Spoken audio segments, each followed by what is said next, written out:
अस्सलाम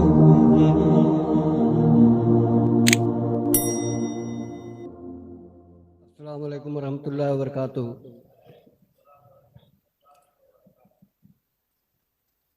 नहमदुहु व नसल्ली अला रसूलिल करीम। अम्मा बाद, औज़ु बिल्लाहि मिनश शैतानिर रजीम। बिस्मिल्लाहिर रहमानिर रहीम। व इज़ ज़लमू अनफुसहुम जाऊक। आमनतु बिल्लाहि सदक़ल्लाहु मौलानाल अज़ीम व बल्लगना रसूलिन नबील अमील करीम व नहनु अला ज़ालिका लमिनश शाहिदीन व शाकिरीन वल्हम्दुलिल्लाहि रब्बिल आलमीन। प्यारे आका सल्लल्लाहु ताला अलैहि वसल्लम के प्यारे दीवानों, अभी अभी मैंने जिस आयत करीमा की तिलावत का शरफ हासिल किया, रब्बे कदीर मुझे इसके सिलसिले में हक कहने और आप तमामी हज़रात को हक सुनने और हम सबको उस पर अमल करने की तौफीक अता फरमाए। प्यारे आका सल्लल्लाहु अलैहि वसल्लम के प्यारे दीवानों, कुछ अर्ज करने से कबल जिस तरीके से मैं पढ़ाऊँ, बुलंद आवाज़ से पढ़े। अस्सलातु वस्सलामु अलैका या रसूल अल्लाह,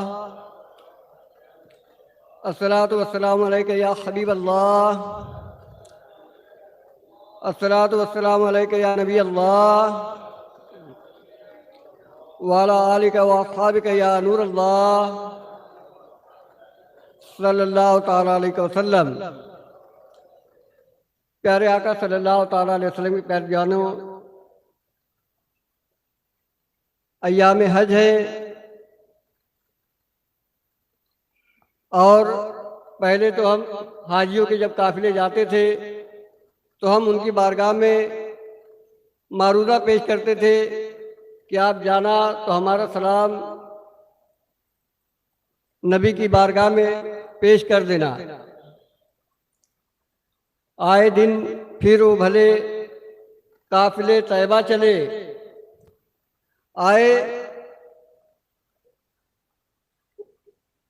आए वो दिन भले काफिले तैयबा चले, सब गए रह गए हम, जाने कब होगा करम, लिल्ला अब कर दो करम, लिल्ला अब कर दो करम। प्यारे आका सल्लल्लाहु ताला अलैहि वसल्लम के प्यारे बयानों, लेकिन आज ऐसा माहौल बन गया है कोरोना बीमारी की वजह से कि जो काफिले हाजियों के जाते थे वो जा ना सके और हम अपना मारूदा उनकी बारगाह में पेश कर ना सके। हमारे दिल की तमन्ना हमारे दिल में रह गई, लेकिन हमारे आका है जो हमारे दिलों के भेद को भी जानते हैं।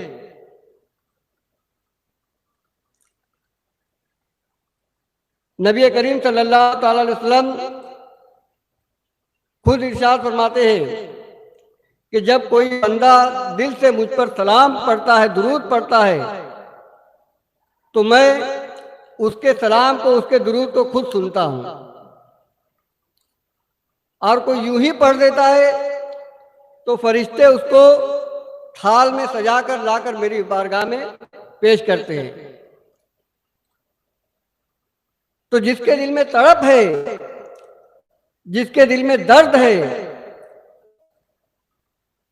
तो उसका सलाम तो सरकार सलाम खुद सुनते, दिल की पुकार को आका सुनते हैं। और यही टूटा हुआ दिल सरकार की बारगाह में बड़ा ही कीमती है। मैं आपको बताऊं, एक बुजुर्ग थे, उनके पास लोग आते थे और कहते थे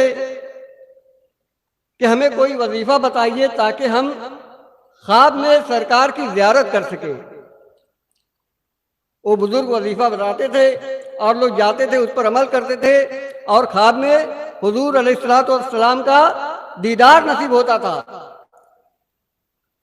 कई लोग आते गए और आपकी बारगाह से वजीफा तलब करते, वज़ाइफ जो है तलब करते गए और आपने उनको वजीफा बताया और जिसकी वजह से वो सरकार सल्लल्लाहु ताला अलैहि वसल्लम का दीदार उसको ख्वाब में नसीब हुआ। तो एक दिन आपकी बीवी ने कहा कि चिराग तले अंधेरा लोगों को तो वजीफा बताते हो और वो जो है तुम्हारा वजीफा पढ़कर जो है ख्वाब में सरकार का दीदार कर लेते हैं, लेकिन तुम्हारे घर में रहने वाली तुम्हारी बीवी आज तक तो उसको तुमने सरकार का दीदार कराया ही नहीं। तब वो बुजुर्ग कहते हैं कि क्या तू ऐसे ही दीदार करेगी सरकार का? तो कहा फिर क्या करना पड़ेगा?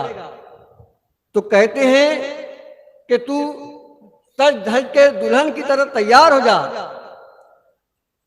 सज धज कर दुल्हन की तरह तैयार हो जा, तेरे जो जेवर है वो पहन ले, तेरे जो कपड़े हैं दुल्हन वाले वो पहन ले, हाथ में चूड़ियां पहन ले, बालियां पहन ले, तमाम जेवरों से आरास्ता हो पैरास्ता हो जा, तब तुझको सरकार का दीदार कराऊंगा। अब वो देखो तड़प उनके दिल में थी कि कुछ भी करना पड़े, बुढ़ापे की उम्र है, उम्र दराज हो गई है, लेकिन सरकार के दीदार की तलब जो है उनको बहुत थी। और उन्होंने फौरन जो है जाकर अपना जो है दुल्हन वाला जो जोड़ा था, पुराने जमाने की औरतें अपने दुल्हन वाले जोड़े को यानी जो शादी वाला जोड़ा रहता है उसको बड़ा संभाल कर रखती है, तो संभाल कर रखी हुई थी। अब बुढ़ापे की उम्र में कोई अगर दुल्हन का कपड़ा पहन ले तो सोचो लोग देखकर उसको हंसेंगे, लेकिन सरकार का दीदार करने के लिए उन्होंने दुल्हन का लिबास पहना, तमाम जेवरात पहने, चूड़ियां पहनी और सज धज कर तैयार हो गई। अब ये बुजुर्ग थे, गए तो अपने साले साहब को बुलाकर लाए और कहा कि आओ देखो तुम्हारी बहन के बुढ़ापे में ऐसे जो है ठाठ है, देखो कैसे सज धज कर बैठी हुई है। अब बुढ़ापे के आलम में कोई किसी के भाई को लाकर जो है उसके सामने अगर मजाक करेगा तो कैसा लगेगा? उनको बड़ी तकलीफ हुई और रोने लगी कि मैंने तो तुमसे ये तमन्ना जाहिर की थी कि मैं सरकार का दीदार करूंगी और तुमने मजाक किया मेरे साथ और मुझको सजा संवार कर जो है मेरे भाई को बुलाकर लाया और कहा तुम्हारी बहन के ठाठ देखो। उनके दिल को गिरा गुजरा, रोने लगी और रोते रोते वहीं पर जो है सो गई। और जब सो गई तो उनकी तकदीर जाग गई, ख्वाब में सरकार का दीदार नसीब हुआ और जब बेदार हुई तो बड़ी खुश थी और कहा क्या मेरे शौहर आखिर ये माजरा क्या है? मैं तो समझी थी तुम मेरे साथ मजाक कर रहे हो, मुझको बड़ी तकलीफ हुई, लेकिन सरकार का दीदार नसीब हो गया, मेरी तमाम तकलीफें काफूर हो गई। लेकिन समझ में नहीं आई कि आपने मुझको तो कोई वजीफा, दूसरों को वजीफा बताते थे, मुझको कोई वजीफा नहीं बताया। तब वो बुजुर्ग कहते हैं कि सरकार के नजदीक जो है टूटे हुए दिल की कीमत ज्यादा होती है, टूटे हुए दिल की कीमत ज्यादा होती है। तो मैंने तेरे दिल को तोड़ा, तब नबी से तेरे दिल का रिश्ता जुड़ा और ख्वाब में सरकार का दीदार नसीब हुआ। तो मेरे प्यारे आका सल्लल्लाहु ताला अलैहि वसल्लम की प्यार जानो, हम दूर है, मदीने से दूर है, लेकिन सरकार की रहमत से दूर नहीं है। हम भिखारी ओ करीम, हम भिखारी ओ करीम, उनका खुदा उनसे फजू और ना कहना नहीं आदत रसूलुल्लाह की। यानी हम भिखारी हैं, हमारे नबी करीम है और उनका खुदा उनसे भी करीम है। और ना कहना नहीं आदत रसूलुल्लाह की, और रसूलुल्लाह सल्लल्लाहु अलैहि वसल्लम की आदत जो है ना कहने की नहीं है। तो जब नबी की आदत ना कहने की नहीं है तो हमारे रब की आदत कैसे ना कहने की है? जो खुदा देता है मिलता है उसी सरकार से, जो खुदा देता है मिलता है उसी सरकार से, बेअताए मुस्तफाई मुद्दा मिलता नहीं। तो जो कुछ होता है नबी की बारगाह से होता है, इसीलिए नबी की बारगाह का हमेशा एहतराम करना चाहिए, अदब करना चाहिए। हमारा दिल आज टूटा हुआ है कि हमारे हुज्जाज जो है मदीने तैयबा के लिए गए नहीं, जा न सके चाहते हुए भी।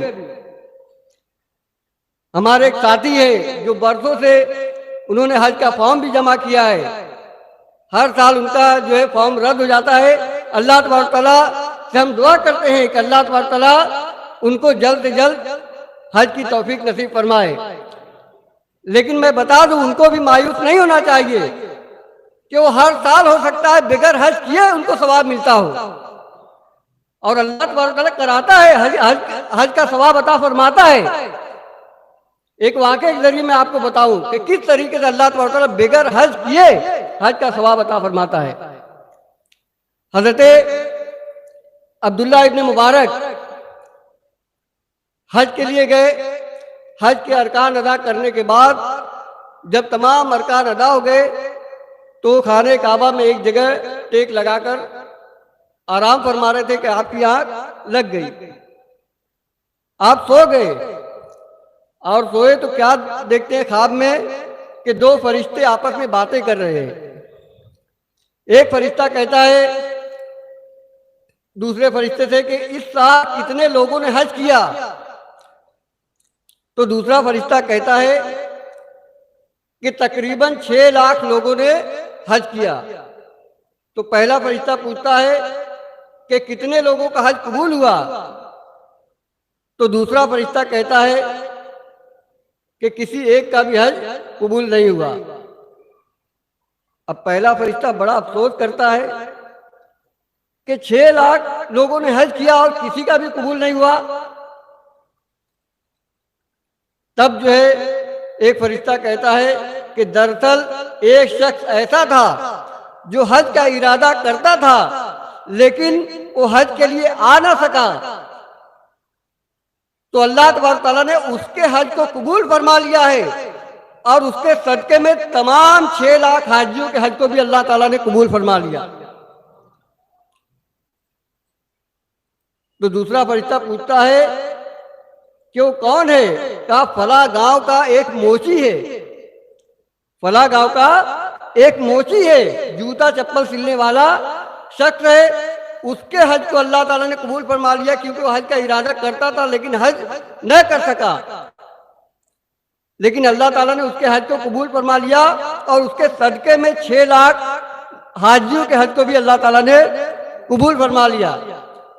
अब अब्दुल्ला इब्न मुबारक की जब आंख खुलते तो हज के अरकान तो अदा कर चुके थे, तो जब काफिले जाने लगे तो उन्होंने अपने घर की तरफ का रुख नहीं किया, अपने शहर का रुख नहीं किया, अपने इलाके का रुख नहीं किया, बल्कि उस मोची के गांव जो फरिश्तों ने बताया था वहां के लिए निकल पड़े। और जब उस इलाके में पूछते पूछते जाते हैं, वो गांव जब पहुंचते उस गांव में तो उस मोची को पूछते हैं, उसको तलाश करते हैं। लोगों ने बताया कि फला मोची है। तो जब उसके पास जाते हैं तो सोचते कोई बड़ी जो है बुजुर्ग बरतर शख्सियत होगी, लेकिन देखा वो आम मोची है। तो जाते हैं पूछते हैं मोची तू ये बता क्या तूने कोई खास नेकी की है, कोई खास अमल किया है? कहा नहीं, बल्कि मैं आम लोगों की तरह रहता हूँ, नमाज रोजा करता हूँ बस। कहा नहीं, तू बता याद करके तेरी जिंदगी का कोई ऐसा लम्हा है जिसमें तूने कोई खास नेकी की हो? तो मोची कहता है नहीं, तो ऐसा कोई तो वाकया मुझको नजर नहीं आता मेरी जिंदगी का। तो कहते तू याद कर। अब मोची जो बार बार असरार करने पर मोची ने पूछा कि हजरत आखिर क्या बात है, आप मुझसे बार बार जो है तकरार के साथ पूछ रहे हैं, आखिर बात क्या है? तब वो कहते हैं कि दरअसल ऐसी ऐसी बात है। उन्होंने अपने ख्वाब का वाकया उसको मोची को सुनाया।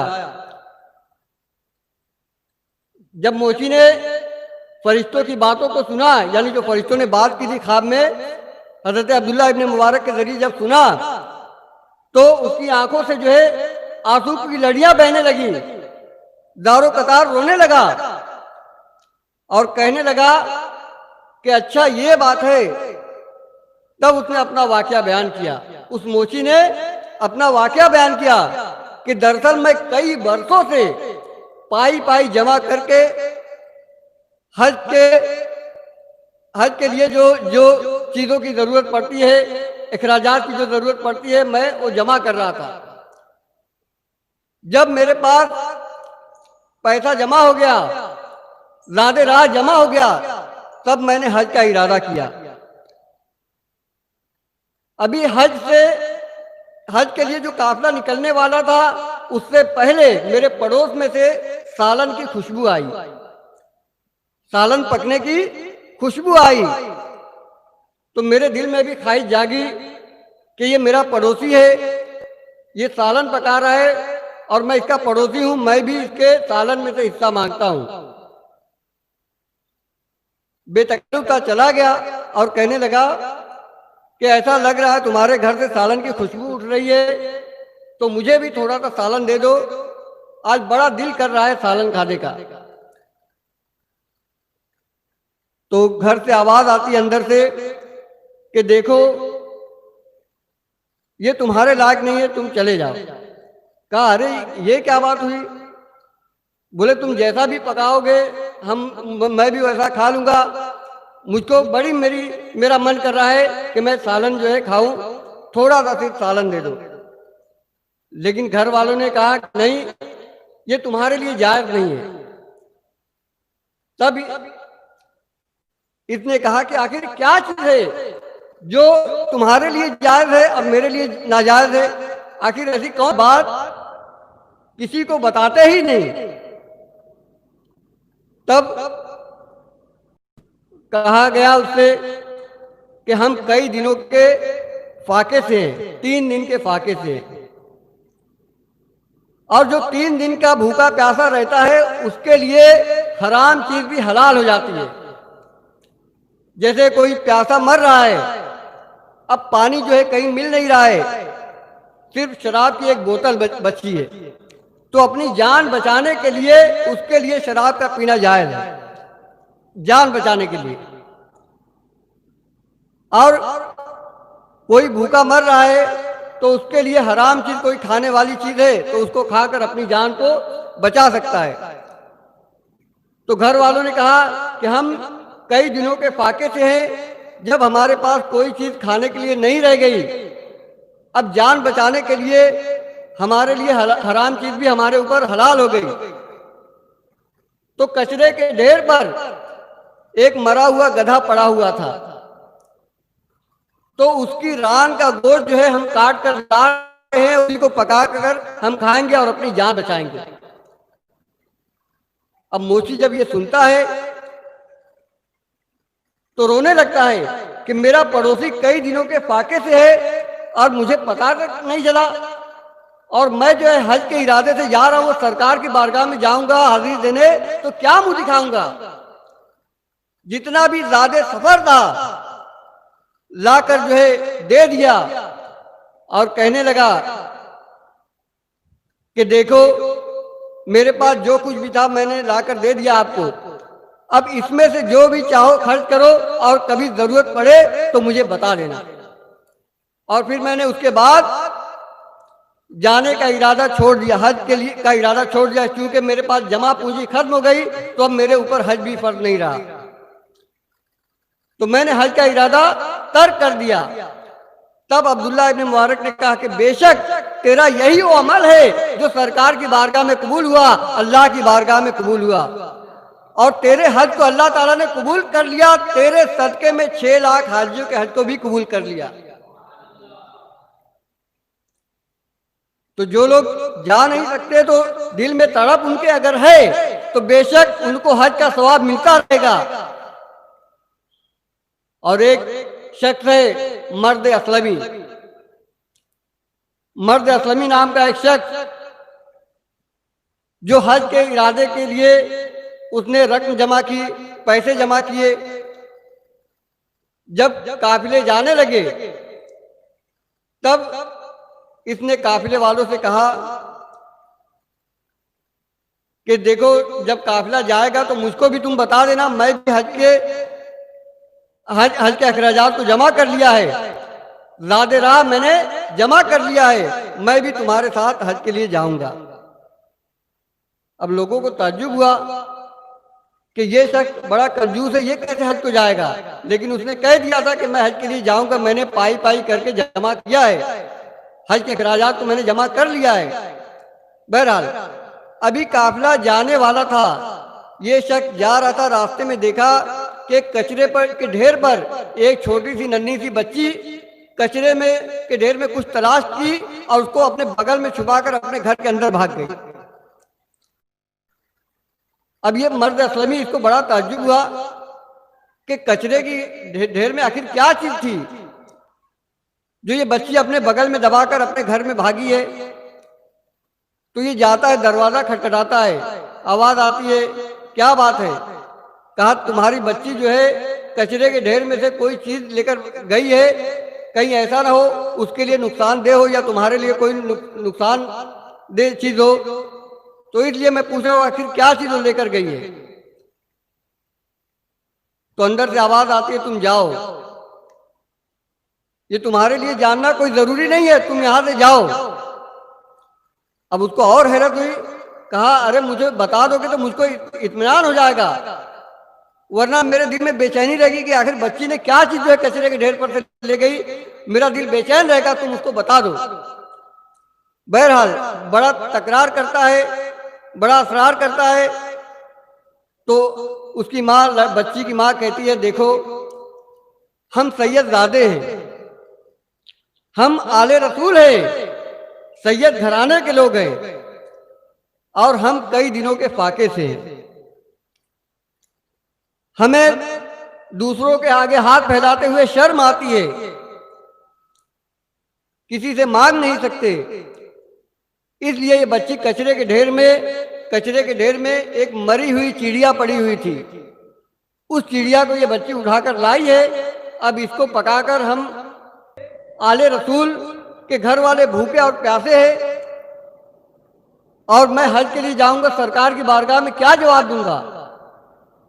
तो जितना भी ज़्यादा सफर था लाकर जो है उस सैयद ज़ादी के हवाले कर देता है और कहता है मुझे माफ करना कि मुझे तुम्हारे हाल की खबर न हुई, अगर पहले खबर होती तो तुम भूखे नहीं रहते, ये लो और अपने घर का जो भी खर्च हो, जो भी जरूरत का सामान हो, इससे पूरा करो। और उसके बाद अपने साथियों से जाकर कह देता है कि देखो मैंने हज का इरादा तर्क कर दिया है। अब जब काफिले वाले सुनते हैं, उसके साथी सुनते हैं, तो कहते हैं अरे हम तो पहले ही सोच रहे थे, तू भला हज के लिए कैसे इरादा बना लिया, तू तो बड़ा कंजूस है, तुझको तो दौलत की मोहब्बत हो गई है, पैसा जमा कर लिया, अब उस दौलत की मोहब्बत में हमें मालूम था तू नहीं जाएगा, उतना पैसा जो है तू खर्च करने की तेरे अंदर ताकत नहीं है, तू तो बड़ा कंजूस है। यानी जिसको देखो वो ताने मारता रहा उसको और उसके दिल को बड़ी तकलीफ पहुंचती रही, लेकिन उसका दिल इसलिए मुतमईन था कि मैंने एक सैयद ज़ादी की मदद की है। बहरहाल उसके दिल में हज पर जाने के लिए जो दिल में अरमान थे, उसके लिए कसक तो मौजूद थी, लेकिन वो जा ना सका। और उसके बाद जब जब चले गए और हज करके, जब काफिले पहले जमाने में जब काफिले आते थे तो छोटे छोटे टुकड़ियों में आते थे, यानी 20-25 लोगों का ग्रोह आता था, फिर 20-25 लोगों का ग्रोह आता था, यानी ग्रोह दर ग्रोह आते रहते थे। अब जब काफिले हज करके जब वापस आने लगे तो एक काफिला आया तो मर्द असलमी से कहने लगा, क्या मर्द असलमी, तू तो कहता था मैं हज के लिए जाऊंगा नहीं, लेकिन मैंने तो तुझे तवाफ करते हुए देखा, और जब मेरी और तेरी नजर जब पड़ती थी और मैं तुझको बुलाना चाहता था, तुझसे मिलना चाहता था, तो तू कतरा कर जो है कहीं और निकल जाता था। अब ये बड़ा तर्जुमे में समझा, किसी और को देखा होगा, समझा होगा कि मुझको देखा होगा। बहरहाल फिर दूसरा काफिला आया, उसमें से एक शख्स कहने लगा कि अरे मर्द असलमी, तू तो कहता था मैं हज के लिए नहीं जाऊंगा, मैंने तो तुझे सफा मरवा की सही करते हुए देखा, लेकिन तूने हमसे मुलाकात क्यों नहीं की, हमसे बात क्यों नहीं की। तीसरा काफिला आया, उसने कहा कि हमने तुझे चाहे जमजम पर देखा था, तुझे हमने मकाम इब्राहिम पर देखा था, तुझे हमने मीना पर देखा था, तुझे हमने कंकरी मारते हुए देखा था। इस तरीके से काफिले वाले आते गए और अपना अपना हाल बयान करते गए। अब मर्द असलमी को बड़ा ताज्जुब हुआ कि मैं तो गया नहीं, हो सकता है मेरी शक्ल का कोई होगा, ये सोचकर जो है वो नजरअंदाज कर दिया। लेकिन जब सोया तो उसकी किस्मत जाग गई। रात में सोता है तो उसकी किस्मत जाग जाती है और सरकार सल्लल्लाहु ताला अलैहि वसल्लम का दीदार नसीब होता है। तो नबी करीम सल्लल्लाहु अलैहि वसल्लम फरमाते हैं कि ऐ मर्द असलमी, तू ताज्जुब करता है कि आखिर वो तेरे जैसी शक्ल का कौन था जिसके बारे में ये काफिले वाले बयान करते हैं। तो अर्ज करने लगा, या रसूलल्लाह सल्लल्लाहु अलैहि वसल्लम, आखिर वो शख्स कौन था जो मेरी शक्ल में हज के अरकान अदा कर रहा था। तब नबी करीम सल्लल्लाहु अलैहि वसल्लम फरमाते हैं कि ऐ मर्द असलमी, तूने जो मेरी हाल की खिदमत की है, तूने जो मेरी हाल की मदद की है, तो अल्लाह तबारक तआला तुझसे राजी हो गया और उसने तेरी शक्ल का फरिश्ता पैदा फरमा दिया है। और जब जब हज होता रहेगा, कयामत तक वो हज करता रहेगा, उसका सवाब तुझको मिलता रहेगा। अब आप सोचे कि सिर्फ हज का इरादा किया और जा न सका, लेकिन हर साल हज का सवाब पाएगा, वो भी कयामत तक। जब तक हज होता रहेगा उसको सवाब मिलता रहेगा, क्योंकि अल्लाह ताला ने उसके दिल में जो लोगों ने ताना मारा था तो उसके दिल को बड़ी ठेस पहुंची थी, बड़ी तकलीफ पहुंची थी, बड़ा दर्द हुआ था, उसका दिल टूटा था। और ये टूटा हुआ दिल अल्लाह की बारगाह में मकबूल हो गया और अल्लाह ताला ने उसकी शक्ल का फरिश्ता पैदा फरमा दिया और कयामत तक वो हज करता रहेगा, सवाब मर्द असलमी को मिलता रहेगा। तो मायूस होने की जरूरत नहीं, दिल में दर्द पैदा करना चाहिए और हर दर्द की दवा है सल्ले अला मोहम्मद, तावीज़ हर बला है सल्ले अला मोहम्मद। और यही वो दर्द है जिसका कोई इलाज करना नहीं चाहता। नबी की मोहब्बत में जो दिल में दर्द होता है, उस दर्द का कोई इलाज करना नहीं चाहता, बल्कि वो जितना चाहता है उसका इलाज करना, उसका दर्द उतना ही बढ़ता जाता है। मरीज इश्क पर रहमत खुदा की, मरद बढ़ता गया जूजू दवा की। यानी जो नबी का आशिक है उस पे रब की रहमत है कि मरद उतना ही उसका बढ़ता जाता है जितनी वो दवा करता है। मरद इश्क का बीमार भी क्या होता है, जितनी करता है दवा दर्द सिवा होता है। यानी इश्क का बीमार भी कैसा होता है जानते हो? मरद इश्क का यानी इश्क में मुब्तला, इश्क के मर्द में मुब्तला शख्स कैसा होता है, जितनी करता है दवा दर्द सिवा होता है। यानी जितनी उसकी दवा करता जाएगा उतना दर्द उसका बढ़ता जाएगा। तो ये कौन सा दर्द है? नबी की मोहब्बत का दर्द है। उसको अपने दिल में पैदा करो और यही दर्द वो दर्द है कि जो आखिरत में काम आने वाला है। तो प्यारे आका सल्लल्लाहु ताला अलैहि वसल्लम के प्यारे दीवानों, तो काफिले तो इस साल न जा सके, लेकिन फिर भी अल्लाह ताला ने कुछ खुशनसीबों का इंतजाम कर दिया है, तो इस साल हज करेंगे। करेंगे तो उतने ही लोग, लेकिन जिसका दिल टूटा हुआ होगा वो न जा सका, तो अल्लाह की रहमत से उम्मीद है कि अल्लाह ताला उसको भी हज का सवाब अता फरमाएगा। ये अल्लाह की बारगाह से हमें उम्मीद है। तो बहरहाल तो ये हज के अय्याम है, इसके लिए मैंने कुछ बातें आपको बता दी। आइए नबी की बारगाह में भी चलते हैं, सरकार की बारगाह में चलते हैं। जो तैयबा, जो मक्का जाए और मदीना न जाए तो सोचो उसके हज का क्या फायदा।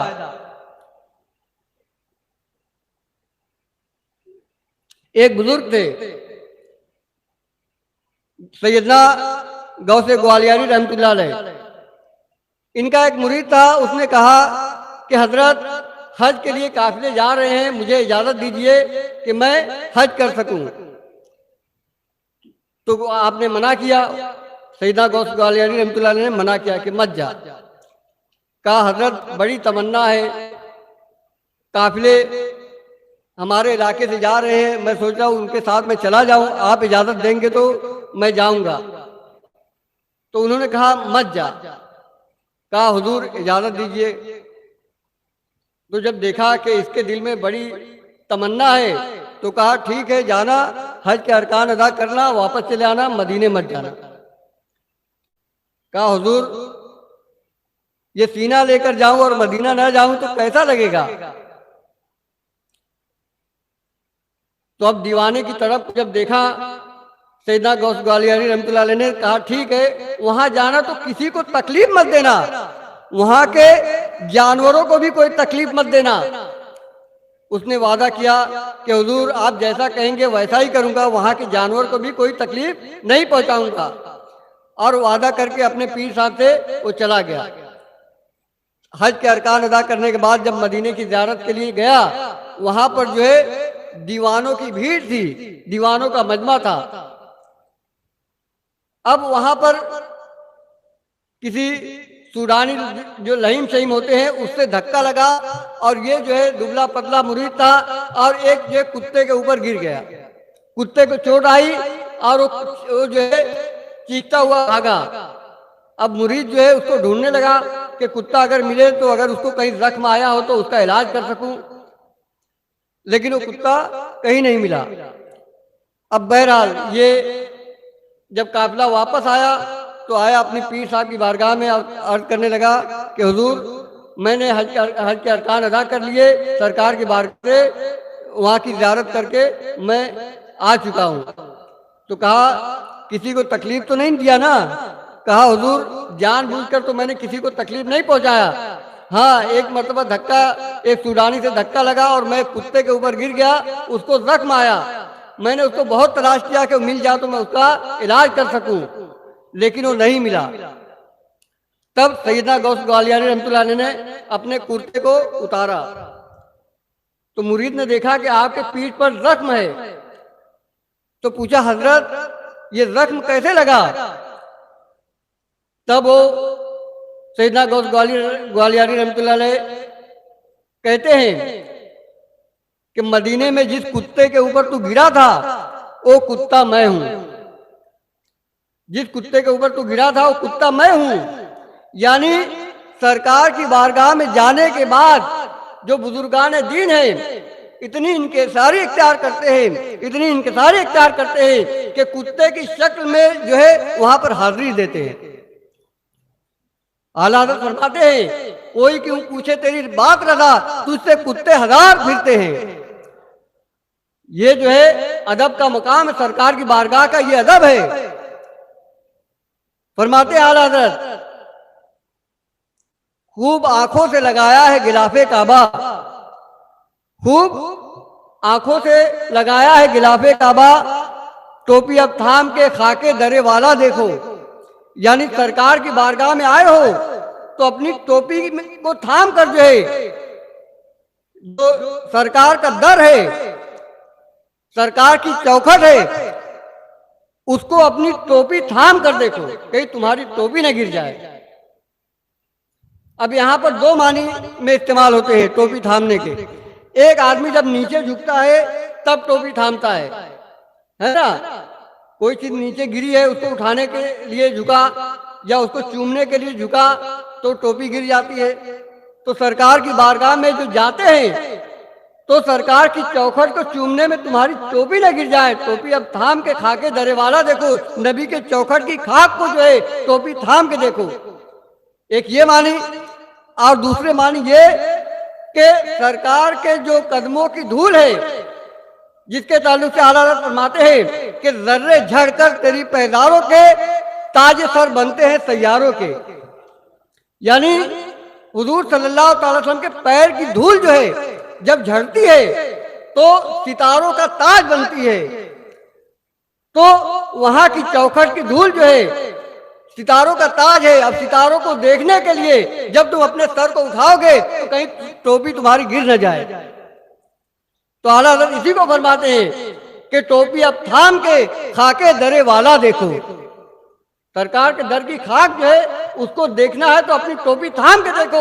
उसकी बुलंदी इतनी है, उसकी ऊंचाई इतनी है, उसकी अजमत इतनी है कि तुम्हारी कहीं टोपी न गिर जाए। और यही नहीं, आला हजरत फरमाते हैं कि दिल अपना भी शैदाई है उस नाखुने पाका। दिल अपना भी शैदाई है उस नाखुने पाका, इतना भी महे नौ पे न आए चरखे कोहन फूल। अब मैं बता दूं आपको, एक अपने वक्त के बड़े पाए के जो है आलिम गुजरे, नाम तो अभी ध्यान में नहीं आ रहा है, बहरहाल अभी दरमियान हो सकता है याद आ जाए। तो वो जो है गैरों के जो है जनरल सेक्रेटरी यानी रह चुके हैं, उनके जो तंजीम है उनके जनरल सेक्रेटरी रह चुके हैं पाकिस्तान के। तो वो कहते हैं आला हज़रत की शान में जब उनके अशार को जब देखते हैं, हाँ मौलाना कौसर न्याजी, तो ये कहते हैं लफ्ज फूल। लफ्ज फूल जो है इसको दो मानी में आला हज़रत ने इस्तेमाल किया है अपने शेर में। एक शेर में जो है इस लफ्ज फूल को दो लफ्ज में इस्तेमाल किया है और कसम खाकर कहते हैं कि इस इस्तेमाल को आज तक किसी ने नहीं किया। इस फूल लफ्ज को किसी ने दो मानी में आज तक किसी ने इस्तेमाल नहीं किया। तो कहते हैं आला हज़रत फरमाते हैं कि दिल अपना भी शैदाई है उस नाखुने पाका, इतना भी महे नौ पे न आए चरखे कोहन फूल। तो अब फूल एक होता है फूल, जैसे गुलाब का फूल, मोगरे का फूल है ना, लेकिन एक होता है फूल। लफ्ज वही है, मानी बदल गए। यानी कोई सीना चौड़ा करे ना, फूला के चलता है, देखो कैसा फूल गया है ना। तो इस मानी में यानी दोनों मानी में इस्तेमाल हुआ है कि अपने पहले दिन के चांद, तू जो है अपने पहले दिन के चांद पर इतना न इतरा। यानी नाखून के जैसा पतला चांद होता है, तो उसकी तारीफ में नज़में भी हैं, हमने प्राइमरी स्कूल में पढ़ी है नज़में, है ना। तो ये जो है चांद जो है जब पहले दिन का चांद होता है तो बड़ा खूबसूरत होता है, नाखून जैसा दिखाई देता है और बड़ा खूबसूरत लगता है। तो आला हज़रत फरमाते हैं कि दिल अपना भी शैदाई है उस नाखुने पाका, यानी नबी करीम सल्लल्लाहु अलैहि वसल्लम के नाखुने पाक का हमारा दिल शैदाई है। अरे आसमान, तू अपने पहले दिन के चांद पर इतना मत घमंड कर, इतना मत इतरा। अपना भी दिल नबी के नाखुने पाक का शैदाई है। तो नबी के नाखून की तारीफ जो है कोई क्या बयान करेगा, जब उनके पैर की धूल की कोई कीमत नहीं लगा सकता, कोई अंदाजा नहीं लगा सकता, तो नबी की जात जो है उसका अंदाजा कोई क्या लगा सकता है। मेरे प्यारे आका सल्लल्लाहु ताला अलैहि वसल्लम के प्यारे जानो, तो हमें चाहिए कि हम सरकार सल्लल्लाहु ताला अलैहि वसल्लम से सच्ची मोहब्बत रखें और उनकी बातों पर अमल करें, उनकी सुन्नतों को अपनाएं। यही जो है आज के बयान का लुब्बे रुबाब है कि हम अपने नबी से सच्ची मोहब्बत करें और हमेशा अपने नबी के गुण गाएं, उनके तरीके पर अमल करते हुए ज़िंदगी गुजारें। वमा अलैना इल्लल बलाग। अस्सलामु अलैकुम व रहमतुल्लाहि व बरकातुहू।